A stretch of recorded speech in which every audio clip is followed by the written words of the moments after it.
우리 시편 112편 1절로 9절까지 봅니다.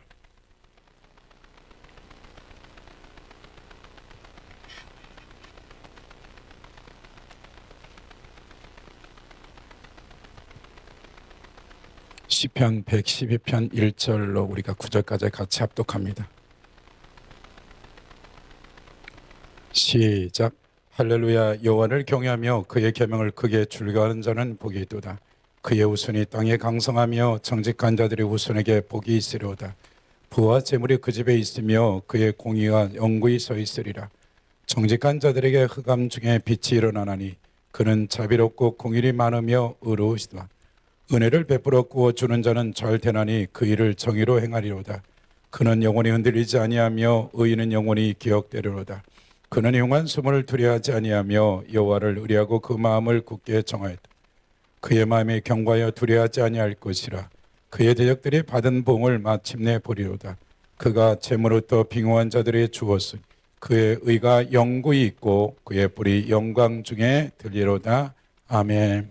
하나님 말씀이 되게 하시고 말씀이 생명되어지며 하나님 나라가 우리의 삶의 실체가 되게 하여 주옵소서. 아버지 하나님, 우리의 눈을 열어서 보게 하시고 귀를 열어 듣게 하시고 깨달아지는 역사가 예수 이름으로 이루어지게 하여 주옵소서. 아버지, 기록된 말씀이 우리의 삶의 실체가 되며 우리의 가정과 우리의 직장과 일터 가운데 실체가 되어지는 하나님의 말씀의 통치가 이루어질 수 있도록 역사하여 주옵소서. 주의 중에 하나님 말씀을 선포하는 자리에서 싸우니 성령님 도와주시옵소서. 감사드리며 예수님의 이름으로 기도했습니다. 아멘.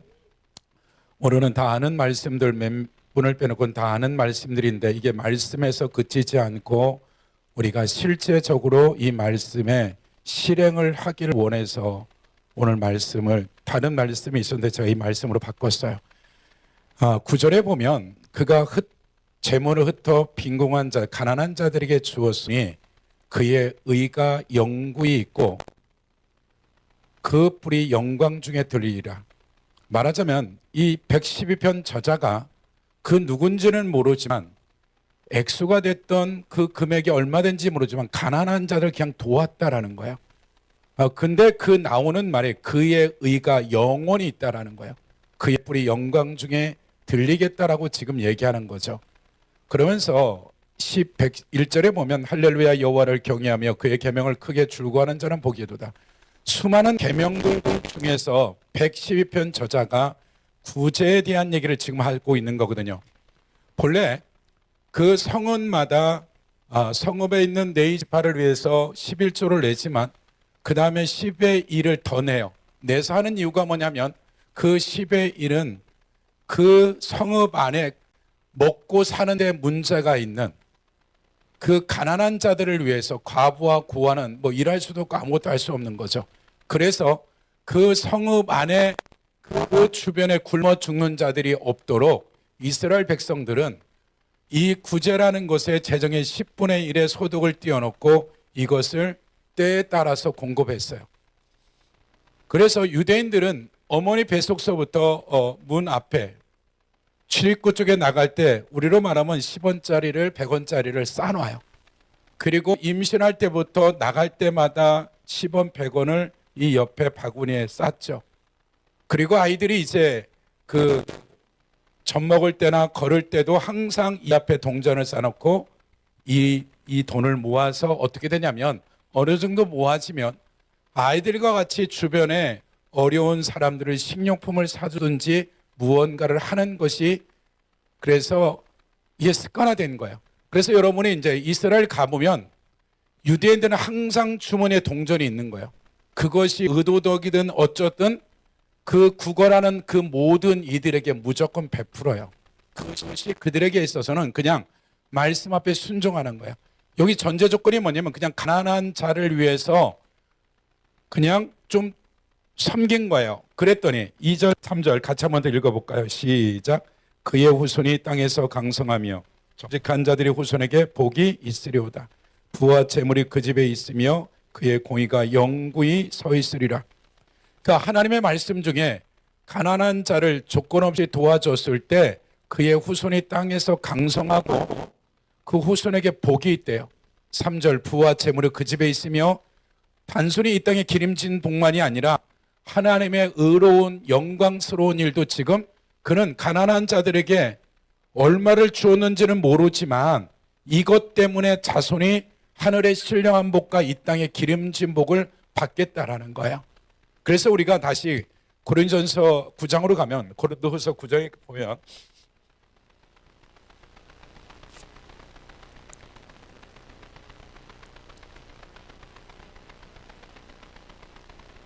9장 1절 같이 볼까요?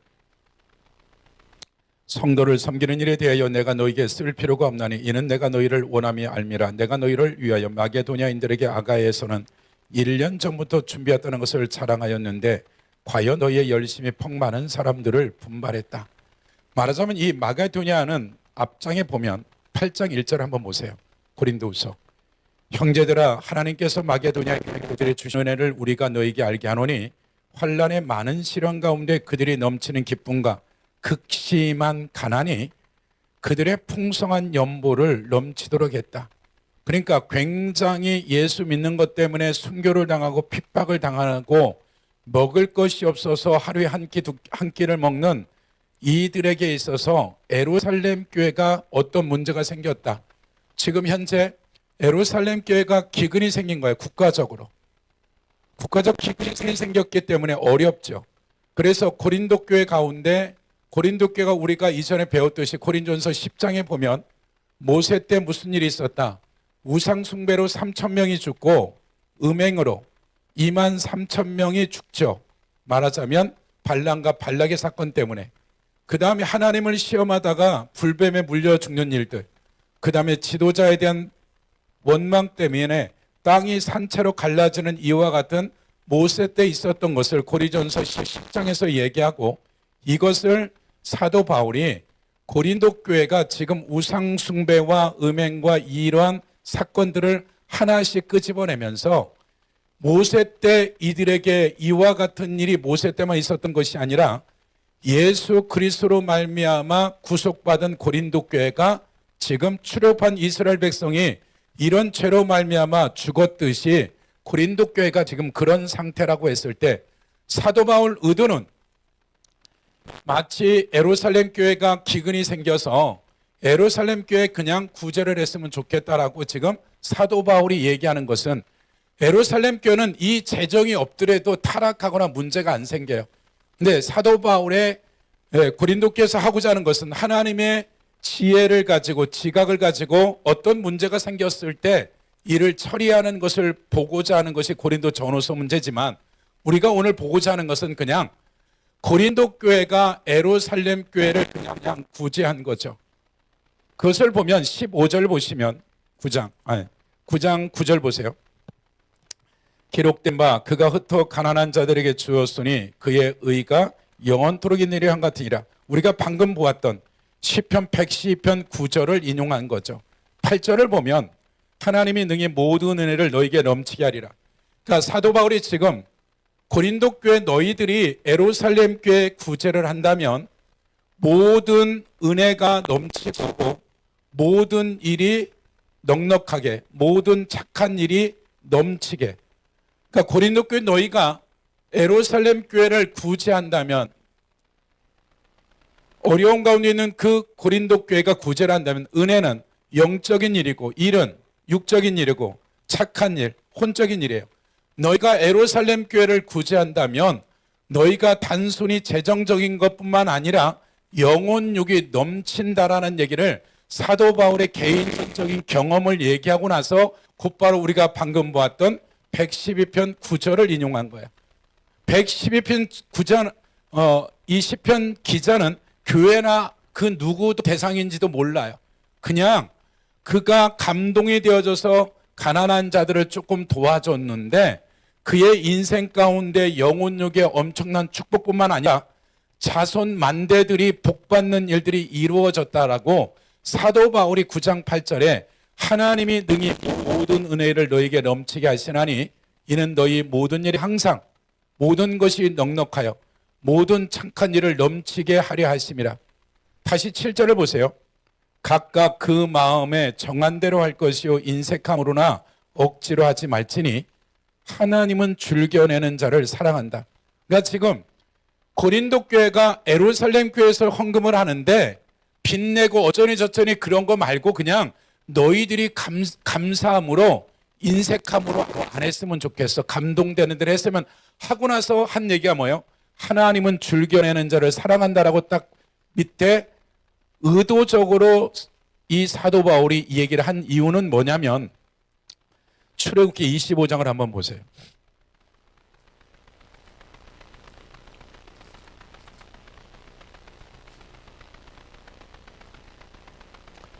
25장서부터 40장까지는 하늘의 성막을 보고 이 땅에 그 성막을 짓는 거죠. 하늘에 있는 성소를 보고 이 땅 가운데 이제 그 모형을 그린 것이 25장서부터 40장까지 성막에 대한 얘기를 하죠. 1절 여호와께서 모세에게 말씀하여 이르시되 이스라엘 자손에게 명령하여 내가 예물을 가져오라. 어떤 예물? 성전을 짓는 모두한 필요한 것들을 짓는데 가져오라. 어떻게? 기쁜 마음으로, 억지가 아니라 즐거운 마음으로 가져오라는 거예요. 그래서 그 성막을 짓는데 그 전제적 조건이 뭐다? 기쁨과 즐거움으로 하나님께 드렸으면 좋겠다라는 거죠. 근데 그것은 어떤 거예요? 21절 속죄소를 교회에 얹고 내가 내게 줄 증거판을 궤속에 넣으라. 거기서 내가 너와 만나고 속죄소 윗 그 증거궤 위에 있는 두 그룹 사이에서 법궤 위에는 천사들 말하는 거죠. 이스라엘 자손을 위하여 내가 명령할 모든 일을 내가 이루리라. 20절 거기서 내가 너와 만난다고 했을 때 이 만남은 대제사장 아론 말고는 이 성막을 지은 이 지성소의 1년에 딱 대속죄일 날 자기와 가족을 위해서 온 백성을 위해서 대속죄일 날 한 번밖에 못 들어간단 말이에요. 근데 지금 뭐라고 얘기해요? 거기서 너와 만나고 속죄소 위에 증거궤에 있는 두 그룹 사이에서 내가 이스라엘 자손을 위하여 내게 명령할 모든 일을 이루리라. 이제 장차 예수 그리스도가 와서 죄 때문에 만날 수 없는 당신의 육체를 찢어서 휘장을 찢어서 누구든지 아론과 그 자손만이 대제사장만이 들어갈 수 있는 이곳에 그 누구든지 이 땅에 지어진 이 모형과 같은 이것도 영광스러운 일인데 이 정도가 아니라 하늘의 지성소를 장소와 시간과 신분과 상관없이 들어갈 수 있는 문이 열려진 것이 오늘날 우리가 성전되어져서 이 안이 되어졌던 실제 영이 하늘에 있는 지성소에 들어가든 이 모든 성전의 기능은 하나님과 만날 수 있는 이와 같은 조건들인 거죠. 말하자면 다시 우리가 고린도 후서로 가보면 9장에 가보면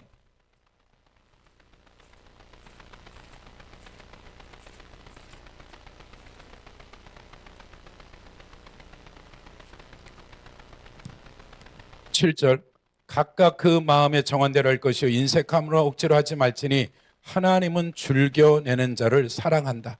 말하자면 지금 고린도 교회 영적 상태는 초토화되어 버린 거예요. 이미 하나님의 심판이 임해서 약한 자, 병든 자 많고 잠자는 자, 자기의 연한보다 일찍 죽어가는 이와 같은 우상숭배, 음행, 시험, 이 원망, 큰 타이틀 말고도 수많은 죄들 때문에 이미 그들의 생명이 죽어가고 있고 성전의 기능 자체가 다 마비되어져 버린 거죠. 그러니까 너희가 구제하는 것은 단순히 헌금하는 정도가 아니라 예루살렘 교회가 실제적으로 기근이 벌어지니까 재정적인 것도 문제가 되는 거죠. 거짐 다 농사였으니까 농사나 가축을 지는 일들이기 때문에 그 재정적인 것이 어렵다 보니까 하나님의 성전의 기능으로 살 수 있는 그런 여러 가지 것들이 위축되고 힘들어지는 건 사실이에요. 근데 그게 없다고 해서 성전된 우리와 그 구약의 제사의 문제가 아니라 성전의 기능들이 어떤 부분에는 재정 때문에 어려운 건 사실이에요. 근데 그것 때문에 예루살렘 교회가 망할 일이 없고 타락할 일은 없는 거예요. 너희가 고린도 교회가 이와 같은 주어지는 구제연금은 예루살렘 교회의 부족한 성전의 기능들을 훨씬 더 잘 되게 할 거야. 이 말은 너희들의 성전은 완전히 초토화되어져서 무너져서 하늘문이 닫히고 시스템 자체가 다 망가져 버렸다는 거야. 그러니까 고린도 교회 너희가 하고픈 만큼만 예루살렘 구체체를 한다면 너의 가정과 일터와 그 모든 시스템들이 영혼육에 회복할 뿐만 아니라 성전의 기능조차도 어떻게 될 거다? 회복할 거다. 그래서 그들에게 요구한 건 뭐예요? 각각 그 마음에 정한 대로 할 것이요 인색함으로 억지로 하지 말지니 하나님은 줄겨내는 자를 사랑한다라는 거예요. 그러니까 출애굽기 25장서부터 40장까지 말하는 성전을 만들어는 이와 같은 이 적은 구제형품이 개인과 고린도 교회의 성전의 기능들을 회복시킬 수 어떻게? 너의 기도는 죄로 말미암아 닫혀 있지만 사도 바울 혼자도 이 부분이 감당이 안 되기 때문에 예루살렘 교회라는 이 교회를 통하여서 이 역사적인 일들을 하고 싶었던 거야. 근데 고린도 교회가 지금 1년 전부터 약속해 놓고 기도해 보니까 안 하고 있는 거예요. 그러면서 뭐라고 얘기해요? 10절 보세요. 심는 자에게 씨와 먹을 양식을 주시는 이가 너희 심을 것을 주사 풍성하게 하시고, 보세요. 심는 자에게, 고린도 교회 너희에게 씨는 뭐예요? 종자죠. 그 당시에 종자은행이 없었으니까 가장 씨 중에서 좋은 씨앗을 남겨놨다가 내년에 다시 씨앗으로 써야 되고요. 먹을 양식을 주시니까. 그러니까 고린도 교회 너희에게 이미 하나님이 1년 전서부터 작정했을 때 어부들은 고기를 많이 잡히게 하고 사업하는 사람들은 사업을 잘 되게 하고 직장인들은 보너스를 줘서 없는 것 빼앗고 무언가 돈을 빌려서 헌금하라는 얘기가 아니라 이미 하나님이 너희들에게 너희 주머니를 턴 것이 아니라 빼앗은 것이 아니라 이미 하나님이 너희들이 결단했을 때 심을 것을 주셨다라는 거예요. 주시고 하라는 것이지 안 주고 없는 걸 빼앗지 않았다는 거예요. 왜 그러냐면 이 말은 이사야서 55장을 보세요.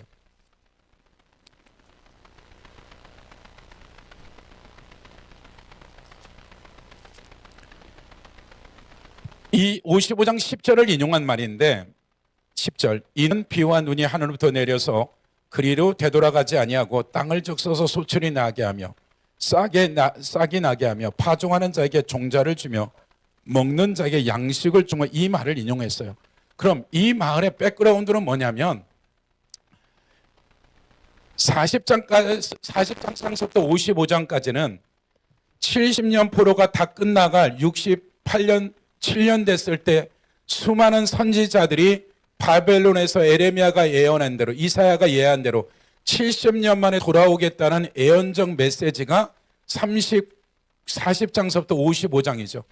55장까지 끊임없이 현재로서는 바벨론이나 이스라엘 땅이나 애굽을 보나 어디를 봐도 회복할 가능성이 없는데 말씀밖에 없는 거예요. 선지자들의 말씀밖에. 그러니까 환경적으로는 불가능한데 하나님의 말씀만 지금 선포되어지는 거예요. 그러다가 539년에 고레스가 칙령을 내리는 거죠. 돌아가라고. 성전 기물도 주고. 그 배경 안에서 지금 이 55장의 이해를 해야 돼요. 6절 보세요. 너희는 여호와를 만날 많을 때에 찾으라. 가까이 계실 때 그를 부르라. 악인은 그 길을 불의한 자는 그 생각을 버리고 여호와께 돌아오라. 그리하면 그가 공의를 여기시리라.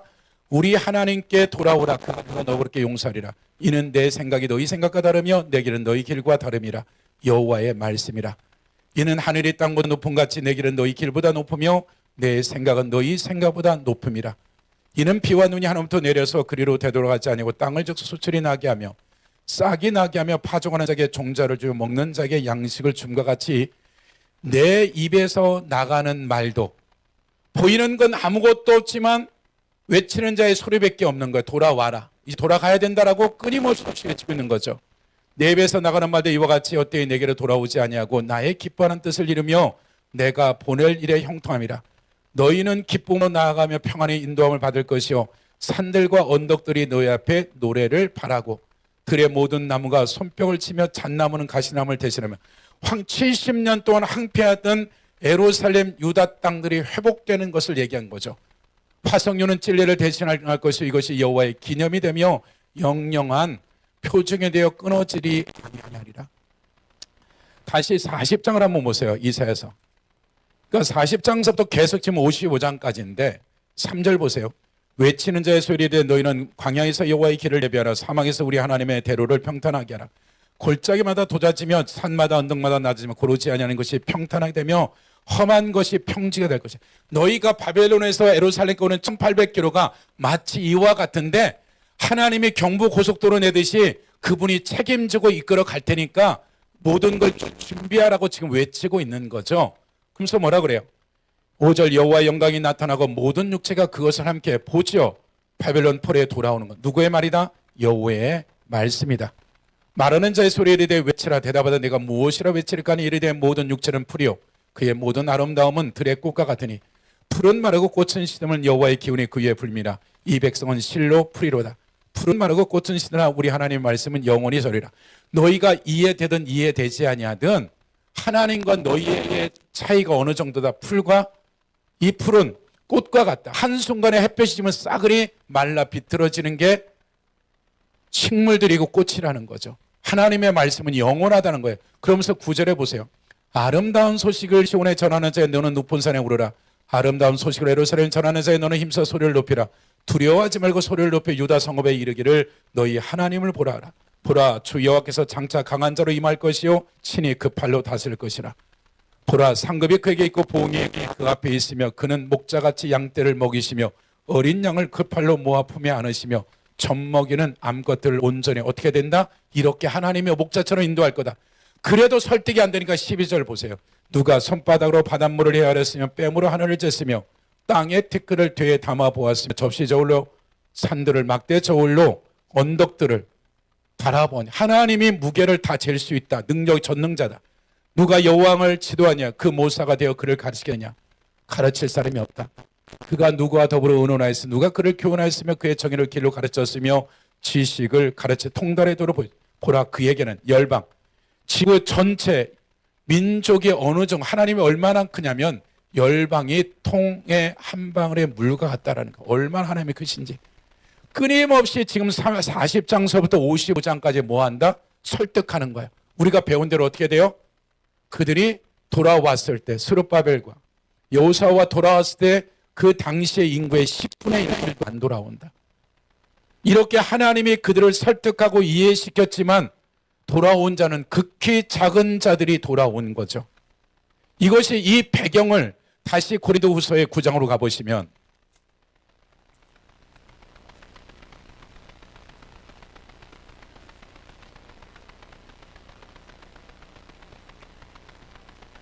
(10절) 심는 자에게 고린도 교회 너희에게 씨와 먹을 양식을 주시니 이가 너희 심을 것을 주사 풍성하게 하시고 육적인 풍성함이죠. 그리고 너희의 의의 열매를 뭐한다? 더하게 하시리라.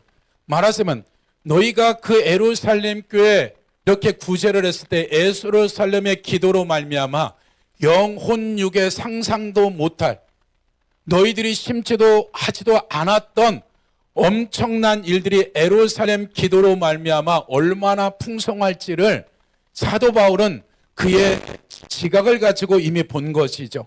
말하자면 이미 고린도 교회는 적은 숫자를 빼놓고 어떻게 할 정도 못할 정도로 초토화돼 버린 게 고린도 교회인데 너희들이 상상도 못할 예루살렘 교회가 너희들이 헌금을 했을 때 구제를 했을 때 자식 잘 되고 사업 잘 되도록 기도하겠냐는 거예요. 영안이 열어져서 시공간을 초월해서 사도들이 고린도 교회 영적 상태를 봤을 때 얼마나 충격적이겠어요.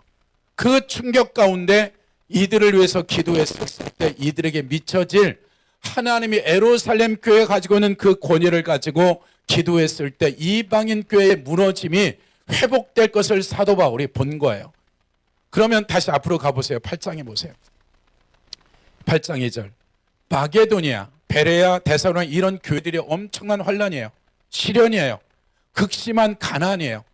근데 이들은 시키지도 않았는데 그들이 예루살렘 교회 어렵다는 얘기를 들으면서 금식하면서 이 부분들을 사도 바울이 요구하지 않았어요. 3절 내가 증언하니 그들이 힘대로 할 뿐 아니라 힘에 지나도록 자원하여 이 은혜와 성도 섬기는 일에 참여함에 대하여 우리에게 간절히 구하니 우리가 바라던 것뿐 아니라 그들이 먼저 자신을 주께 드리고 또 하나님의 뜻을 따라 우리에게 주었다라고 얘기해요.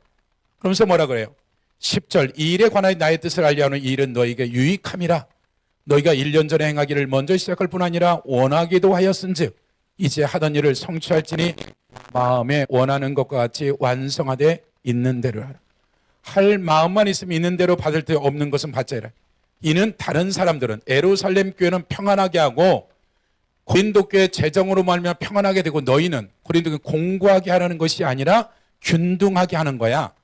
예루살렘 교회의 영적인 풍부함을, 고린도 교회 물질의 풍부함을 서로 교회와 이방인 교회와 예루살렘 교회가 서로 그 부족을 채우기 위한 것이라고 얘기하면서 뭐라고 그래요? 14절 이는 너희의 넉넉한 것으로, 고린도 교회 넉넉한 것으로 그들의 예루살렘 교회 부족한 것을 보충함은 후에 그들의 예루살렘 교회 영적인 넉넉한 것으로 너희의 부족한 것을 보충하여 균등하게 하람이라. 그리고 자기 얘기를 해놓고 곧바로 15절 기록된 것 같이 출애굽기 16장 18절이 뭐예요? 만나의 얘기라는 거죠. 많이 거둔 자도 적게 거둔 자도 먹는데 지체장이 없었다라고 지금 얘기하고 있는 거죠. 그러니까 사도 바울이 지금 이렇게 설득을 하고 있는 거예요. 논리적으로. 그러면서 이제 우리가 좀 더 가보면 11절 보세요. 9장. 너희가 모든 일에 넉넉하게 너그럽게 연보하면 그들이 예루살렘 교회가 우리로 말미암아 하나님께 감사하는 것이라. 이 봉사의 직무가 성도들의 부족한 것을 보충할 뿐 아니라 사람들이 하나님께 드리는 많은 감사로 말미암아 넘쳤다. 우리가 배웠어요. 이 헬라어 봉사라는 단어는 알렉산드레가 이제 이스라엘 땅과 에집트 땅을 정복하고 나서 프톨레미라는 장군을 세우고 다스리게 하죠. 그리고 이제 서인도와 아수르와 바벨론을 다 정복하고 셀레쿠스라는 장군을 놔두고 돌아오다가 알렉산드레가 열사병으로 죽게 되죠. 그래서 이제 마게도니아는 카산다가, 소아시아는 안티오쿠스가, 이 가나안 땅과 이집트는 프톨레미가 이 헬라의 나라가 네 나라로 니더가 죽음으로 말미암아 그 땅의 왕이 돼버린 거죠. 그래서 프톨레미 2세 그 아들이 도서관을 짓고 나서 무슨 일을 해요? 책을. 예수 그리스도 오기 300년 전에 무엇을 했다? 구약 성경 히브리서를 헬라어로 번역하는 70인역이 오경이 처음 번역되죠. 왜냐하면 도서관의 책을 위해서. 예수 그리스도를 예비한 게 아니라 그냥 그들은 도서관의 책을 필요해서 번역을 한 거예요. 유대인이 갖고 있는 경전을. 여기에 있는 납비 72명을 데다가 돈 주고 집 주고 해서 이 번역을 한 거죠. 예수 그리스도 오기 300년 전에. 그러면 609년에 바벨론에 멸망당한 이들이 300년이 지났으면 언어가 얼마나 남았겠어요?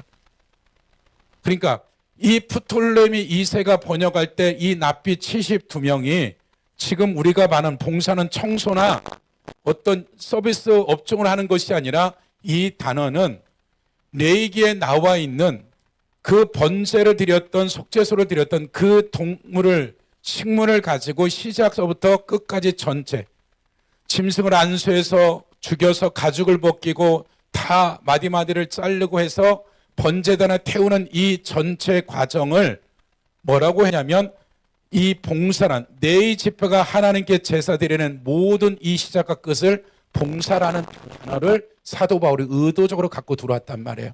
말하자면 7장에 나와 있는 하나님을 즐겨내는 자를 사랑한다는 성전 시스템을 또 갖고 오면서 또한 봉사의 직무가 성도들의 부족한 것을 보충할 뿐 아니라 고린도 교회가 예루살렘 교회 하는 것이 봉사인데 우리가 단하는 청소 정도가 아니라 이것은 하나님께 드리는 제물과 같은 거, 양과 같고 소제와 같고 속죄소와 같이 하나님께 드리는 뭐다? 예배며 제사다라고 지금 얘기하고 있는 거죠. 그러니까 그들이 그냥 버는 돈을 예루살렘 교회에 헌금을 했을 뿐인데 사도 바울은 이 부분들을 이렇게까지 확장시켜서 얘기하고 있는 거죠. 그러면서 뭐라 그래요? 12절 이 봉사의 직무가 성도들의 부족한 것을 보충할 뿐 아니라 사람들이 하나님께 드리는 많은 감사로 말미암아 넘쳤느니라. 이 직무가 증거를 삼아 너희가 그리스도의 복음을 진실히 묻고 복종하는 것과 그들의 모든 사람을 섬기는 너희의 후한 연보로 말미암아 하나님께 영광을 돌리고, 또 그들이 예루살렘 교회가 너희를 고린도 교회를 위해 간구하면 이들의 망가진 영적 시스템들을 예루살렘 교회가 기도했을 때 어떻게 될 거라는 것을 알게 된 거죠. 그래서 구제가 주는 112편은 그냥 가난한 자에게 주었는데 영혼육에 그 인생의 축복뿐만 아니라 자손들이 어떻게 됐다? 영적, 혼적, 육적인 일이 축복받았다. 그 구제한 사람이 지금 예루살렘 교회처럼 기도한 것이 아닌데 그냥 구제했는데 그런 역사가 벌어진 것이 지금 여러 가지를 지금 포함되어 있는 거죠. 원래 오늘 가인에 대한 얘기를 좀 하려고 그랬는데 사랑에 대한 것들을 아침에 이게 말씀이 와가지고 왜 이 말씀을 줬냐고 생각. 그러니까 어제 성경부한 사람 중에 한 명이 저에게 이 말씀을 줬다 그래서 뭐 이 말은 이런 말이야라고 설명했고, 그리고 이번 주에 있었던 일들이 뭐냐면 하여튼 오늘 우리의 귀야 뭐 거기서 거기지만 조 목사님이나 이교 집사님은 그냥 귀가 워낙 예민해서 그렇죠. 그래서 어찌 되어졌든 아마 오늘 소리가 굉장히 좋지 않나요? 소리가. 예. 저 뒤에 그 앰프인가 뭐가 싹 바꿨어요. 일주일 사이에 바꿨어요. 하여튼. 예. 그래서 누군가가 시작을 했어요. 이게 너무나 소리가 이걸로 안 된다. 그래 누군가 시작을 했어요. 근데 시작의 그 금액보다 훨씬 많이 든 거죠. 예. 그런데 그 동참하는 사람들이 4-5명이 그냥 일주일 사이에 동참해서 저 시스템들이 그냥 한 주 사이에 만들어진 거죠. 예. 아마 다음 주는 더 좋아진대요. 더 전문가 가서 만진. 4시간 만졌는데 이 정도니까 더 만지면 더 좋아진대요. 그래서 이게 어젯밤에 말씀을 받았다 그러고 나서 아침에 제가 씻는데 이제 이 말씀을 해야 되겠다. 이 말을 교인들이 너무 잘하는데 왜 해야 되냐면 우리가 뒤에 보면 구제헌금 봉투 없어요. 안양에 있을 때 했는데 이거 해야 되는 거구나. 해야 되는구나. 그래서 교회 공동체 안에서 어렵고 힘든 이들이 있다면 우리가 섬겨야 되고, 또 교회 근처에 이유 조건도 없이 고아가 가문화되어졌던 교회가 해야 될 일, 그 구제연금에 대해서는 교회에서 쓰지 않고 정말 그대로 가난한 자나 어려운 자나 힘든 자들을 구제하는 데 교회가 심어야 된다고 생각을 한 거야. 그래서 우리가 하나님의 말씀에 대한 부분들이 이러하다면 하나님이 이 말씀을 우리가 설교를 듣고 알고 있지만 우리가 개인적으로 하는 사람도 있겠고, 그렇지만 우리가 주일학교 애들같이 합쳐서 1,000원이 됐던 5,000원이 됐던 뭐 얼마가 되어졌던 이 구제헌금을 따로 모아서 교회 가운데 정말 필요한 사람들을, 안양에 있을 때도 그랬어요. 모아놓다가 정말 그 돈이 뭐 200도 되고 300도 뭐 되면 그 돈이 쓸 때가 있어서 그냥 줘버리고 그런 일들을 했었어요. 근데 이제 제가 오늘 아침에 이 부분을 다시 받았을 때 그럼 교회가 이 일을 해야 되겠구나. 그래서 한 달에 한 번이든 얼마가 되어졌든 우리가 그 구제를 가지고 교회와 공동체와 또 이 교회 바깥에 어려운 이들이 적든 크든 우리가 말씀대로 순종했을 때 이 구제가 어떤 역사가 교회 가운데, 개인 가운데, 가정 가운데 이루어질 것을 우리가 실제 순종하지 않으면 그냥 우리는 지식 가운데 있을 뿐이에요. 그래서 그것을 받은 자들이 그냥 고맙다고 감사하다고 한 이러한 것들이 어떻게 교회 가운데 이 구제헌금이 어떻게 하나님의 역사를 이루시는지도 우리가 볼 한 영역 같아요. 그래서 이 한 해 동안에 우리가 하나님 앞에서 공동체와 주변에 있는 힘들고 어려운 자들을 조건도 이유도 없이 하나님 앞에 섬기는 이 말씀에 순종되는 이 사랑의 은혜가 교회로부터 출발됐으면 좋겠어요. 아멘.